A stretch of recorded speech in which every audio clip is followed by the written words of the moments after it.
You have to be able to accept the fact that you're gonna be cringy. You can't be funny without being cringy. Like every funny person you've ever met has had to get to a point where they put themselves out there. Like they're not funny. It just comes off as cringy. But when you push past that is when you get to the actual humor.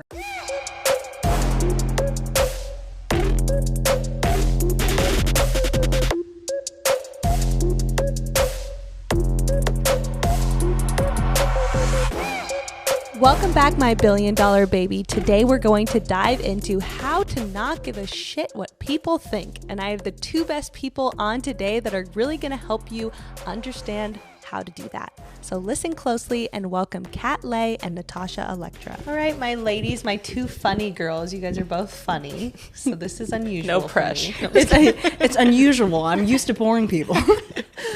No, but like there's not as many girls that feel like they can lean into just being funny all the time, but you guys, like, that's like your go-to and like the first thing you introduce yourselves with to like even men in a room and females, so I think it's really cool.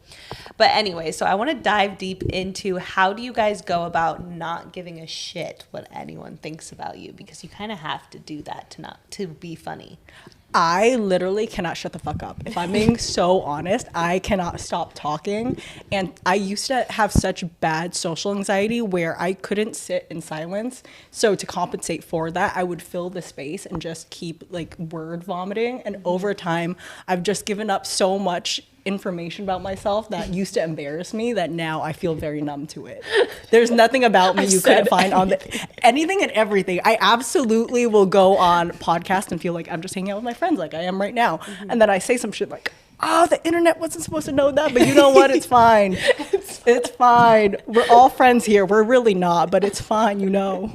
Yeah. That's cool. So yeah, so you get to a place where you've already said everything, you know everyone's reactions to it, so you're kind of like, why am I taking this that seriously? Yeah. Also, people's opinions of me isn't any of my business. Like that's not something I should be paying attention to anyways. You're not going to be for everyone, and you just got to understand like having fun is so important in life, because you can take yourself so seriously and just work yourself to death or just feel, I don't know. I used to care so much about what people thought and said about me when I was younger that I was miserable.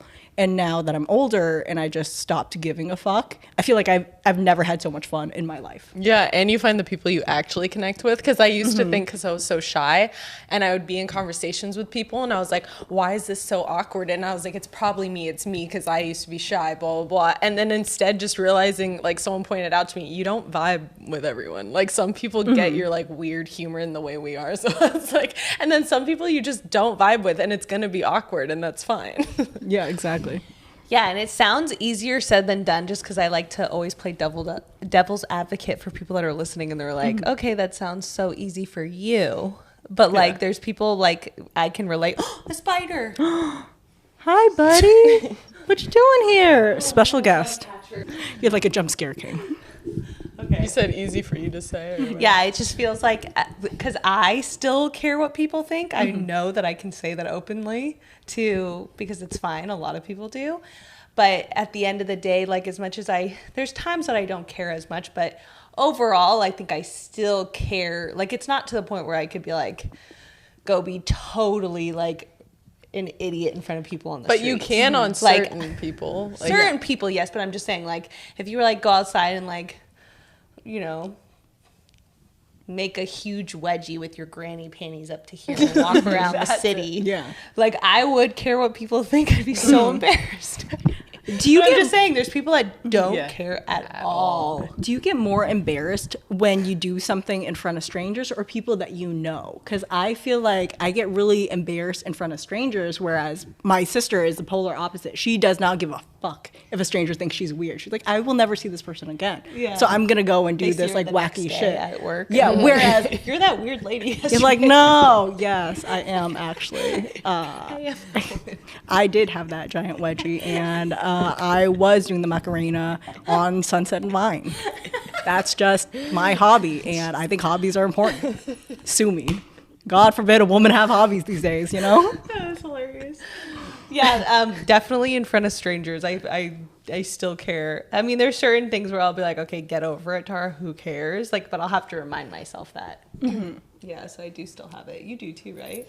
Yeah, I just do different things depending on like if I'm putting them. So depending on the person, sometimes if it's someone I actually like admire or look up to, sometimes I could get in my head. So I have to like do tools to remind myself they're just a normal person and like put them back down to my level. And then I notice I'm my better self in front of them, because sometimes I'll be like, why am I being socially awkward? I can't even talk. So it like helps me just speak clear. And I think the reason why this is such an important topic is because the more you don't care what people think, the more that you can be your authentic self. And when you're your authentic self, that's when you truly stand out.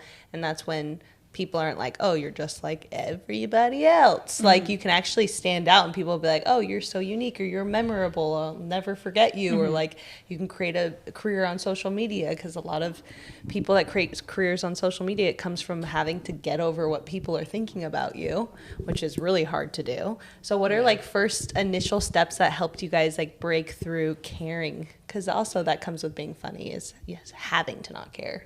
Mine was a lot of filming myself, like seeing myself on camera. And then I did it a lot on TikTok. I got to practice because sometimes, like, especially when you're first growing on TikTok, it's a bunch of people that don't even know you. So I would just post videos and just do trial and error, seeing what I liked, what I vibed with. But also just seeing yourself on camera can really, like, make you see, okay, like, get more comfortable with yourself, one, and then also tweak things to make yourself like more into the person you want to be, and make sure you don't come off socially awkward and things like that. Yeah, for me, I was always so incredibly petrified by the idea of like people looking at me, because when people are paying attention to me, I always assumed I was doing something wrong. Like, oh, I'm making an ass of myself right now. I'm not following directions properly. And so having people perceive me and watch me do something was always so incredibly nerve-wracking. And I ended up forcing myself to get into like the drama department in my high school. And I ended up going to college at USC for theater. To like, it's just one of those things where it's like, oh, I have a fear of public speaking. Maybe if I keep doing this, I'll get better at it. And then eventually it got me out of my hometown, and I was able to get to LA, which is where I wanted to be initially. Ever since I was younger, I was like, I want to be in the city. I want to live like this city life. Everything around me right now just doesn't feel like this is gonna help me grow as a person. And so being a theater major helped me do that, and I stopped caring about what I did on stage because I'm just playing a character. And social media is different because you're not playing a character anymore. This is you. And that's where I had almost like a second breakthrough with it, where I was so comfortable pretending to be someone else or something else that I didn't know how to just sit and be myself online. Because now if the world doesn't like you, it's not like, oh, they don't like this character you're playing. They don't like you as a person. They don't fuck with you. They don't like your hair. They don't like the way you speak. They don't like the way you walk, the way you talk. Like, every single thing that they're nitpicking is inherently who you are at your core, rather than like a character choice. So true. Because it's now not like, oh, you're telling me I'm not doing a good job at this performance. You're just saying you don't like me as a person. Suddenly I'm like, oh, I'm sorry. Yeah. What did I do? There's like two things with that. Number one, I love that, and I think that it's good for a lot of people listening. There are so many people out there that you can look at and be like, wow, it comes so naturally to you. And like, oh, you're so naturally funny, or you clearly are so comfortable on this podcast. Like, it just seems easy for you. But like you said, it's like, okay, you took your weakness and then turned it into a strength. And I know you have done that too, Natasha. But like, you've actually taken that and been like, okay, let me work on this. And I know this is something that's holding me back. And so some of the people that we see today that we are so inspired by, that we're like, oh my God, if I could just be like that. It could have been like their biggest weakness, which is crazy to think about. It could have been the thing that held them back the most. And they just worked on it. So that's what's really cool. And then number two is, what I've seen too, that came to my head, is there's a lot of actors that I've met, and me and Tasha talk about this a lot. There's some actors that I've met that are like so amazing on camera, and like I've even seen where they've been on camera and then they've came off camera and they're like mute and they like don't have a personality. Yeah, like, some people are so good at turning it on, and then afterwards it's like, you're like, what character are you turning in afterwards? Like, you're so good at this thing, you're so good at your job that now I have no idea who you are as a person. It Like, what- scares me. It scares you? Tar doesn't like when I people are hate when I different. don't know who people are. Like, it's one of my fears. Like, I know it's your job to be a chameleon. However, I don't fuck with it. It's like for some reason my Be mind someone goes else. to like psycho. What's the word? Like a psychopath or something. No, Yeah. where It's they like a have secret multiple killer. personalities. Yeah, Oh, I'm like, okay. who are you? Which mask are you wearing today? Like, I don't know. It scares me. But, Tara's like, you're a lizard person.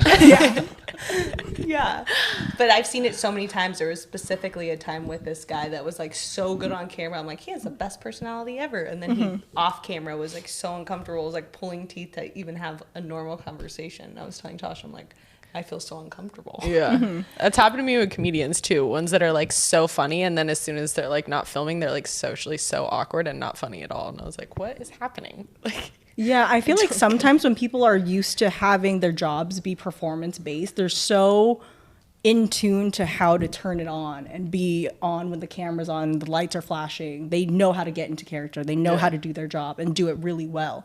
But then afterwards, it almost takes so much out of them that now they're just recharging, or there's nothing left for who they are as a person sometimes. Because it's like, you are standing in front of an audience, you're getting this applause, you're getting this notoriety and this attention. And oftentimes I find that a lot of performers are really good because it comes from a place of insecurity a lot of the times. Like, that's just my personal experience with working with comedians and actors, is sometimes it comes from insecurity, and we all have it. Like, I'm not here to say that this is a personality, like, fault of yours that you are insecure and now you love performing because the applause feels good. Like, everybody has that in some capacity. Agreed. You just have a skill to kind of garner that self-esteem that comes within your set or your monologue that now people are clapping, people know who you are, people love you for this thing that you're really good at. But then afterwards, kind of like, what do you do if you can't do that? Like, during the pandemic, the amount of performers I knew and I would see just kind of slowly spiral into this deep depression because now they can't go do the thing that they love, the thing that is giving them like this higher sense of purpose and the self-esteem that they felt like they were lacking. It's suddenly gone. So what do you do then? And I feel like a lot of them that I have worked with have had to kind of like take a step back and just look at themselves and their life and ask themselves, what actually makes me happy? What do I like out of this thing? Is it that I love doing the actual act of performing or the act of like doing stand-up? Or is it that I just want people to like me? And oftentimes I found that it's usually, I just want people to like me. Do you think every single person that puts themselves out there like that, it's just rooted in that? There's got to be some level of it, and I don't think it's a bad thing either. It's just like, if you're Yeah. motivated to get attention for that thing, it's probably Yeah. because you want that gratification of feeling good enough. Yeah, because it feels good when people are like, oh my God, you're so funny. Like, you were so good in this movie, this show. Like, it feels fucking good. It's almost like a bunch of strangers that you don't know telling them, I'm proud of you for being able to do this thing. I really like who you are as a person because I think it's the same person that's in your bit. And it feels fucking good. Even just being like an intern on a podcast for a few years, when people were like, oh, I really like you. Suddenly I'm like, oh my God, you like who I am as a person? That's sick. Like, it feels fucking good. So I'm not here to criticize anyone who does any job for that. But there is a line of like, you can't live your life solely and surround your happiness around people telling you that they like you, because it's so fleeting. You really got to find that within yourself. So true.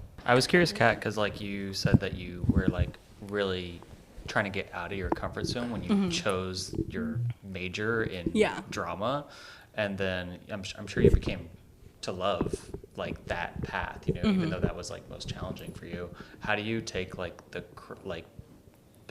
get past criticism that like is probably, I mean, one of your biggest fears, like public speaking, or someone's being like, you suck at speaking, or you're not funny. You know, it's like, how do you just like get past that? That's what I'm curious about. I am very goal oriented, where if you tell me I'm bad at something, I love to then go and practice to do the thing right. Because the way I always saw theater and performances is that you're a part of a team Like this play, everyone in this play serves a purpose and has their own role to move the storyline forward. So if I'm not doing well in my part, I'm fucking it up for everyone else.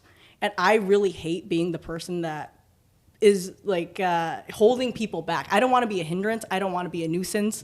I just want to come here and do my part and do a good job. And so criticism was never something that I really struggled with when it came to theater, because I feel like you can work at it. I can practice and get better at acting. I can practice and get better at performing. But when it comes to being on a podcast like this and you're just talking about your opinions and your feelings and people say, I still don't fuck with you, I can't, there's nothing I can do. Like, I can't change my whole personality to be liked by this one person in Missouri who like wants me to shut the fuck up. Like, I'm so sorry, Bob, but I'm here and you can definitely log off. I mean, don't you feel like those made you stronger though? Because the amount of criticism I got on social media just made me not care at all anymore. Because I was like, they've already said the worst they can say. Yeah, and I also feel like at a certain point it gets funny, because one of the biggest things that people used to make fun of me for when I first started podcasting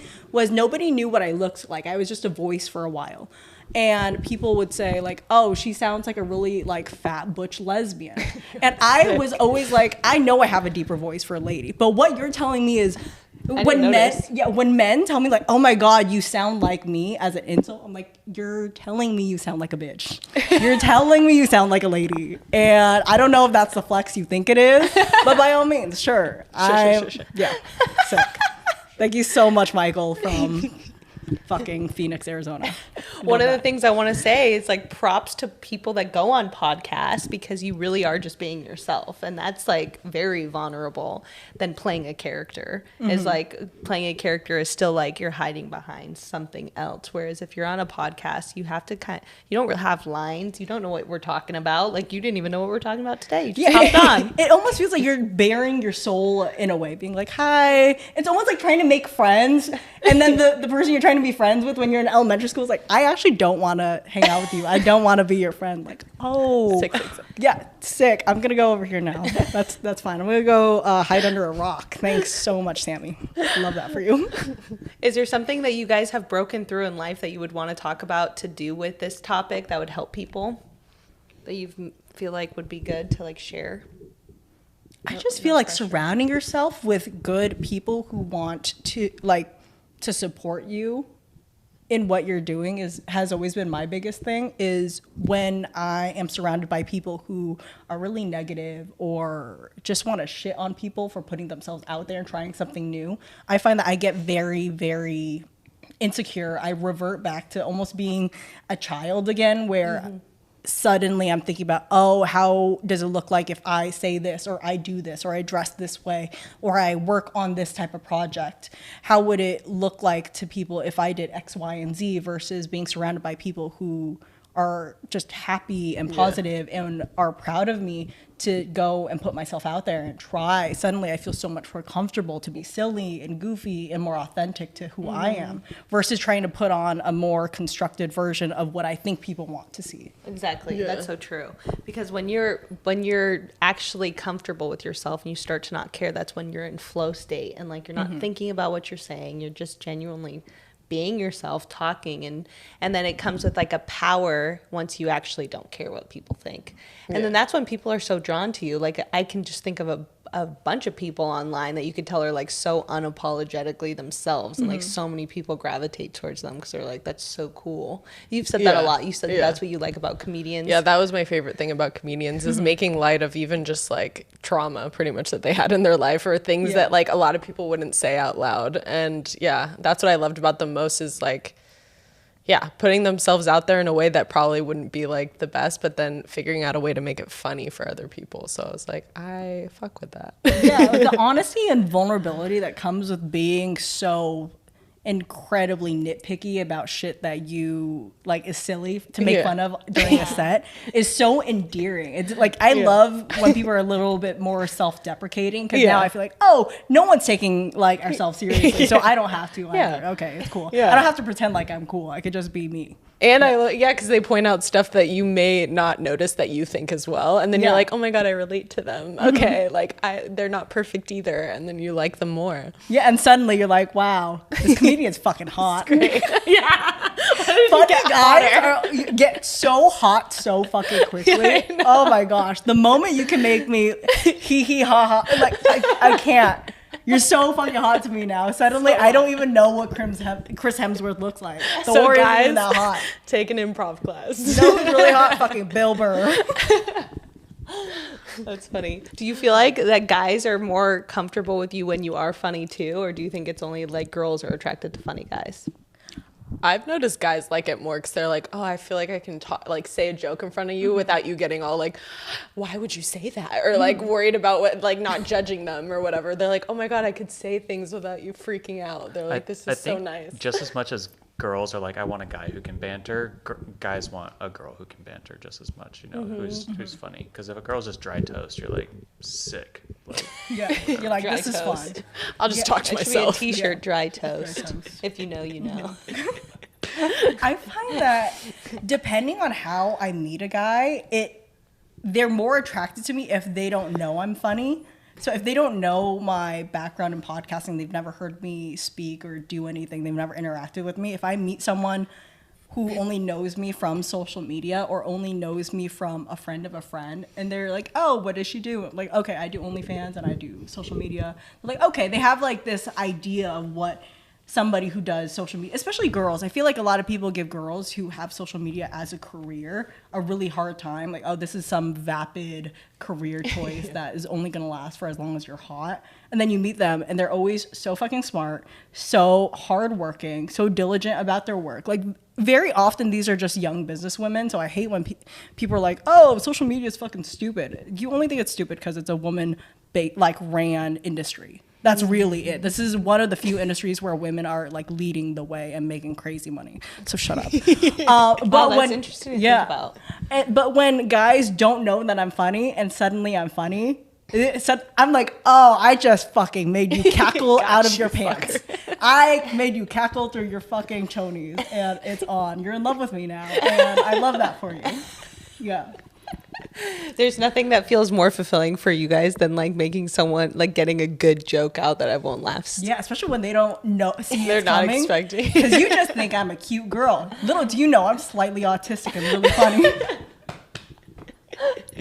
And that's where I charm them. Didn't even see it coming. If someone wants to be funny, it comes with having to let go of judging what you're about to say, which I've learned. You have to like kind of be in flow and be completely okay with just bombing, right? You have to be able to accept the fact that you're going to be cringy. You can't be funny without being cringy. And like every funny person you've ever met has had to get to a point where they put themselves out there and all their jokes fucking suck. Their timing sucks. Their cadence sucks. Like, they're not funny. It just comes off as cringy. But when you push past that is when you get to the actual humor. You gotta, it's like anything else, you have to practice to be better at it. And you find your voice. And even outside of just doing stand-up or comedy, like as a person, you find your voice the more you're interacting with people, the more you spend time with yourself, and you're doing self-reflection of what do I like, what do I find funny, what type of jokes make me laugh, and you kind of form your own opinion and your own voice that way. And that's how I've been able to develop my online persona and like my personality. So I just feel like you got to be cringe. You got to know you're going to be cringe. It's fine. We all are. I was going to say too, I think that for people that want to not care about what other people think, starting with trying to be funny and working on being funny is a perfect gateway to stop caring. Yeah. Because you have to do that. Yeah. Yeah, like little tools that I did was I was just listening to like funny podcasts and movies and just getting in that jokey mindset before I went out and like socialized with people. So that helped me coming from more of a shy background. And then studying, like also noticing when I was joking with people, like what landed and what didn't, and then slowly over time, like getting better. But yeah. And you should probably practice on your closer friends. Oh, yeah, To absolutely. start. Maybe don't do like that really weird niche joke on a stranger. Maybe don't do that first time around. I've done that. Yeah, I'm just Natasha like, has ooh, done that. these are not I'm landing. like, Natasha, you But can't then- say those jokes right in front of these people. They're not But going to know then you're I joking. almost end up messing with them more because I'm like, they think I'm serious. Now I want to fuck with them more. I was like, As long especially as if you're I've had a having fun. drink. I feel like as long as you're having fun, go for it. Do the bit. It's fine. Because no one's ever expecting like a pretty girl to be like actually saying a joke. So you're just like, Yeah. oh, I'm just gonna mess with you now. Yeah, and even if it flopped, like I was drunk. I was buzzed. Of course, I wasn't gonna land that joke. I don't even know what I said. You're drunk. I wasn't even there. But that was something I did too to help me because I did notice I was using alcohol to socialize. So I quit drinking for like almost a year and then like forced myself because you don't realize you use it to actually like have a personality sometimes. So you're not actually growing. So as soon as I took away the alcohol, I could see like, oh, okay, this is where I need to actually push myself more and put myself more out there and get more comfortable with it. Because when you drink, it's almost like a cheat code. Yeah. So I'm like, and I can't do that on podcasts all the time. Come show up drunk. So Right? Suddenly you're an alcoholic 6 months in. Like I've that seen a helps. lot of people do that. yeah, It's sad. they do. There's people that take like hard drugs just to do like little things like photo shoots and stuff. I'm like, Jesus. I'm like, it's not that deep. I Yeah. promise you don't need it. You're beautiful. Put it down. Put it down. Put it down. Okay, so let's play a game. What would you prefer? Stability or adventure? I think at this point in my life, I want to say adventure, but that sometimes adventure doesn't always mean it's like a good thing. I'm always very cautious about things. I'm very like, I'm going to get kidnapped. I'm going to get killed. And I'm just going to Ralph's. I'm just going to Ralph's, but I'm going to get kidnapped again. I know it. So I love stability for that reason, because in my head, I could have fun with anybody. So I'm the adventurer. It's fine. I don't need that. Just keep me safe. You know, I need to be in like a little bubble boy situation where nothing can hurt me and I'll have fun. I'll figure it out. What about you? Yeah, I noticed that too because I would say stability as well, only because I went traveling for like 2 months. And the thing, you would think, oh, that's so cool. But I actually got bored. I was like, I miss having like my structure, my routines and stuff, because then I'm reaching goals that make me feel more fulfilled than even just traveling or those things. So I could travel for a short period of time, but after a while, I'm like, I need fulfilling stuff. So Yeah. stability. What would you prefer? Laughing the whole time on a date or getting deep? You have to pick one. Laughing. Oh my gosh, laughing. Otherwise, I feel like I turn into a therapist and I will That's me be in. Your sister was telling me about this, that like you can look into somebody's soul and just like have these heart-wrenching conversations. She's like, why do And it's people like, cry to me and laugh with you? Like, I literally met her 10 minutes ago, and suddenly she's crying about her pet chinchilla that died 3 weeks ago, and I have no idea what's happening. It was named after her grandmother. We're best friends now. But it's fine. It's fine. Yeah. Yeah, Tara's great at it. Yeah, I'm like, I would prefer to get deep. I love it. Okay, let's read some comments like we discussed. Christmas tip. Put your boyfriend at the side of a family photo in case you need to cut him out of the picture.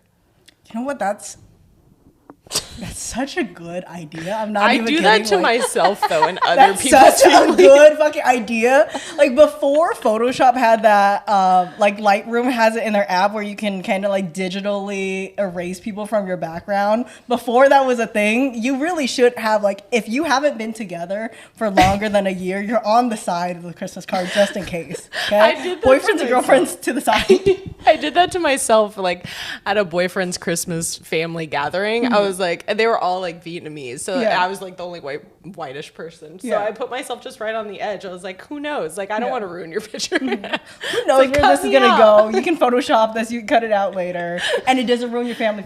It's really considerate, of you, actually, if you think of This it. is sweetheart. Yeah. What do you think about this one? Women fuck who they want, men fuck who they can. Remember that.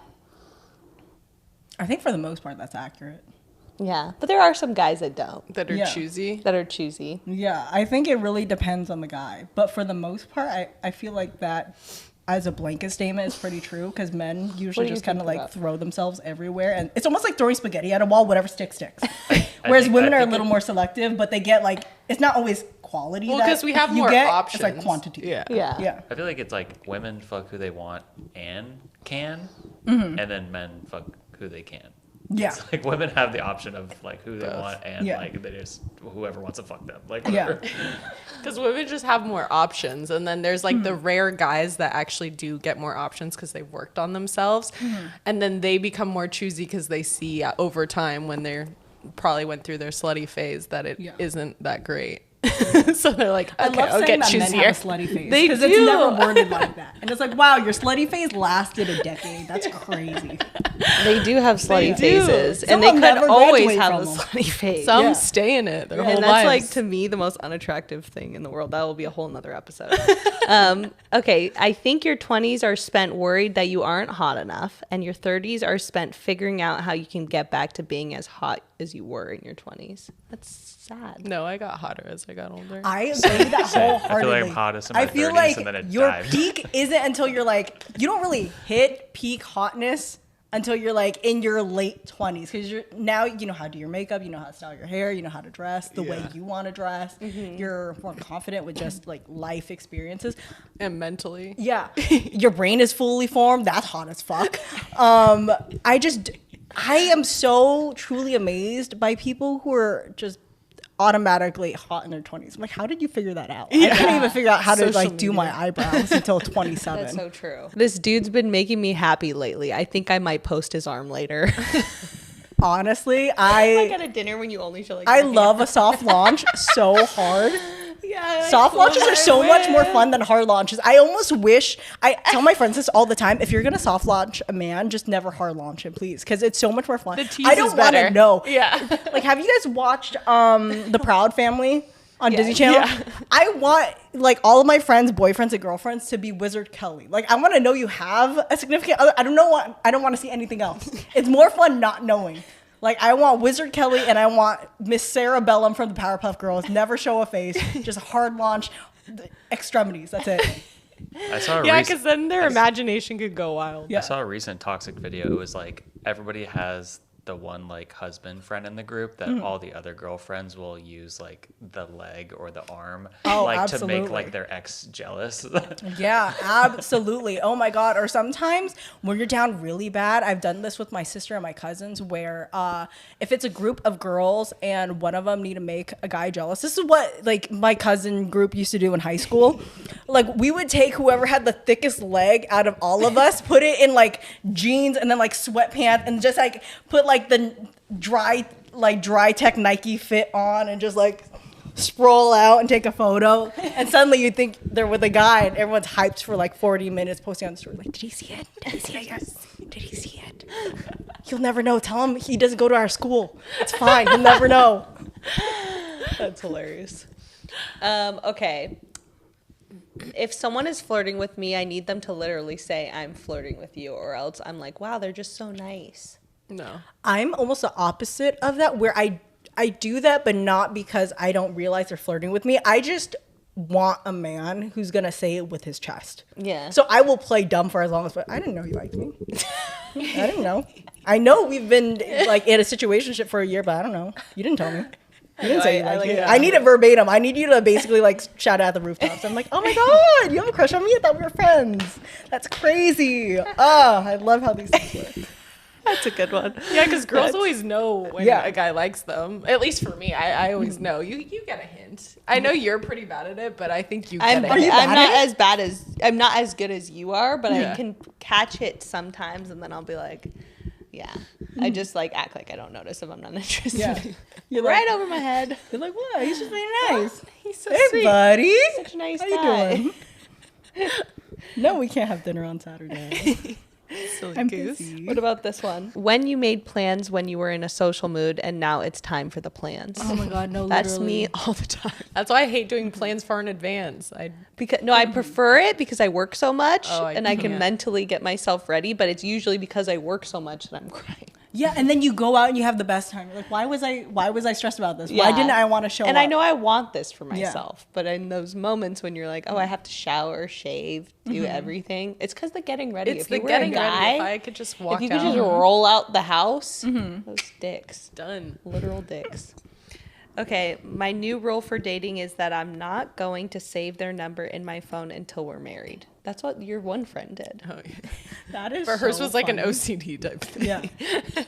But yeah, I remember because there was like people would, you know, when you would make up like dumb beliefs, like, oh, if I add their number, then it means like there's a risk they won't talk to me again, or they come up with like weird make Oh, believe now things. I'm making it more serious. I'm making it than more is. serious, so they would just like not add it to keep it like I'm cool. I don't care about them. But I yeah. almost have the opposite where I have a hard time asking people for their numbers because I meet people online a lot more than I meet them like in the wild. Yeah. And so sometimes a I'll wild just place. I'll just keep DMing people and then suddenly it feels like, oh, I've had a speaking relationship, like friendship with you for a year now. Why do we not have each other's numbers? But I feel weird if I now ask for your number. So at a certain point, I remember I was talking to this guy and I had like, I've known him for a year and a half and finally I'm like, I need you to give me your number right now because this is fucking weird. This is weird. This is fucking putting weird. my You can't foot call down. me on Instagram or text And then I me proceed anymore. to never text him. Still only DM him. I'm like, but I need to know the principle is that if I needed to get a hold of your number and call you for something that I can. Because why have we been friends for a year and a half and I still don't know what your area code is? This is wild. You find out. Yeah. Not interested. Not It's weird to interested. I'm think good. of how many people we stay connected with just because of social media. Like, how many Yeah. people would you not speak to if it wasn't for social media? You most wouldn't of even them. remember that. You're honestly most of them. Like I don't Yeah. leave my house really. It is for kind of anything. crazy. Yeah. But because you see them like, oh, they're going out and I feel like I should go out more, I'll hit them up. Or they care about that. I care about that. I should hit them up. Oh, I love that. You know, it's like, it's because you're Yeah. finding similarities because they're showing it. And then you feel like, oh, maybe I should reach out or Reach out. But otherwise you wouldn't It's even helped know me or care. reconnect with even old friends, which I like with some people. But then there's some people where I'm like, I don't really need to see their life updates anymore. Like, because they weren't like the best of people. And it's Are you somebody who will unfollow them or do you press the mute button? I mute unless they're just someone like literally will never run into each other. Then I would unfollow. I always feel guilty about stuff like that. So I'm like queen mute. I will Yeah, stay I followed love to mute. everybody and I just mute. Well, even my own, like, that's why I feel bad for even my friends. I was like, I rarely comment on people's stuff because I don't actually scroll the feed. Yeah. I only look at my DMs Yeah. and then like a few stories. When I have a crush on a boy, I like to mute him too. 'Cause Yeah, I feel- you're like, I don't. Somebody posted online, I forgot where it was. I think it might have been a TikTok video, a girl saying that a crush is just lack of information. Yeah. I'm like, that's what that is. Yeah. I don't really Oh my like God, this Like in guy. the I just love don't line. know enough about him to get the ick yet. Yeah. You know, I'm just going to mute him for a while because why do I have a crush Yeah. on a man right now? Yeah, This isn't chill. it's I don't very like this. true. You're Wait, like, that I want to is so see true. less. I And want I'm to like- see less because I'm getting attached and now suddenly I feel like a puppy dog. I think it's different when I like someone versus when I have a crush on someone. When I have a crush on someone, I feel so helpless and I can't regulate my feelings properly, so you have to be muted. For my own sanity, Yeah. I cannot see your shit. I need to cut you off like you're like a bad habit. And you assume And you might be like sometimes- such a nice person too, but like I can't do this right now. I don't hate you. I just like I have a crush on you and I don't know what to do with my hands or my feelings. Plus, you can assume things that aren't even real. So Yeah. it's like, it's nice to, like, he posts a picture with a girl and you're just like, oh my God, he's dating her now. And he's like, it's my Yeah. cousin. But like, you could just assume the worst. So Yeah, it's because like- why am I on her Instagram 20 weeks back at 3 a.m.? Why? need This isn't sleep. healthy for me. I have work in the morning. Like, I should not know about her vacation to fucking Mykonos 3 years ago with her family. I really shouldn't. Just because I saw her arm and you tagged her arm in a photo. That's not chill. That's not okay of me. That's so true. Like to tone your crush down, like Yeah. to Yeah. let it not be as prevalent in your life. Let's just Because your brain can assume get it out. That's so the true. wildest thing. That's the most embarrassing thing to me now. Like, I don't get embarrassed by much, but having a crush to me feels so embarrassing. I agree. It feels so embarrassing. just- I don't it want feels anyone cheesy, to know. right? It feels cheesy. I feel like I have no control over anything that happens, and I become like a what's that toy that you're not supposed to get wet after midnight? Do you remember that movie? No. Is it a furry? Gizmo Furby? is like the name of it. Yeah. It was, Oh, not the. I just feel like it's from yeah, it's that horror film. It's like that fucking toy. You can't get never wet heard after about it. midnight, or else it becomes feral and attacks people. Like that's me when I have a crush. Gremlins. I can't do Gremlins. Gremlins. I feel like a fucking gremlin. Oh my gosh, someone needs to sedate me when I have a crush on a man. I can't do it. I need to be sedated. Yeah. And then you go on the second date with him and you're not interested and you're like, damn it. Yeah, What a waste of time. Because I built him up in my head and now I'm suddenly nervous. I don't know how to talk to anybody, or like I can't make eye contact, and suddenly I see him again and I don't even like him that much. I like the idea of him more. And that's my own problem. Like, he was a great guy. He was fine. Just like suddenly in my head, he was Prince Charming and he was Superman all in one. Everything he was I wanted. perfect. But no, he's just fucking Steve from accounting. And Steve from accounting is so cool, but he's not now. Like, I thought I was dating The Witcher, but I clearly am not. Love you, Steve. Get it, Steve. Love you, Steve from accounting. Love Steve from accounting. I don't know a Steve from accounting. Okay, can you guys think of like a really good comment that you guys have gotten on social media that you guys could think of off the top of your heads to read? I saw one yesterday where a guy was trying to shoot his shot on my most recent post, and he said something along the lines of, "Oh, if you need a date for anything, my father's son is free," referring to him. And it took me a while to read. I was like, I don't my get father's it. son. Yeah, he's trying to say like he's his father's son. He's free for a date anytime. My father's son. My father's son is free if you need a date for anything. That took me a while. Yeah, it took me a while. I'm like, am I dyslexic? Like, am I not gathering this information properly? Like, oh, My that's father's cute. son. That's cute. Wow, that's a good one. I was so petrified of being in the like comedy podcast space when I first started on social media, because it's all just men who want to shit on you for like literally anything and everything that has to do with you being a woman. Granted, they shit on everyone, even if you're a man. But I just felt like it was so scary to be in that space. Yeah. Granted, it's my whole following. I have a 97% male following. So love you guys down. Love you. Love you. This isn't to you. If you follow me, you follow me. It's not about you. But in general, fucking petrified. Any flaw that you had, and they'll find new ones. Yeah. Meanwhile, I'm like, dude, you haven't even hit your puberty voice yet. Like, keep your voice down when you're talking to me. Okay, so tell everyone where you can find you, Kat. You can find socials. me on Instagram at teen, and then you can find me on OnlyFans in the link in bio. You can also find me at home, but don't actually find me at home. That's scary. So you can find me here. Her address is. My address is 1234 Drury Lane, right next to the Gingerbread Man. Wait, That spell lives on your her- handle. Oh, TIIIEEEN. Yeah, because if you just say teen, You're no one's right. gonna find you. Yeah, that's Have you how been you doing find me. that? Huh? No, I don't. Yes, you have. Maybe. We're fixing that. We're fixing that. Okay. That's where you find me. And then Tosh. And And who are you? I'm Tosh. I'm at Tosh 9 p.m. on Instagram. Thank you guys for coming on, my cute little funny girls. Thanks for having me. Thanks, Mommy. Boy. Aww. Thank you, my $1 billion baby. As you know, I read all of your comments. You guys say such amazing things, and I love hearing what you guys want me to talk about next. So please keep leaving the comments and subscribe. As you know, I will be back every Tuesday, so I'll see you next week.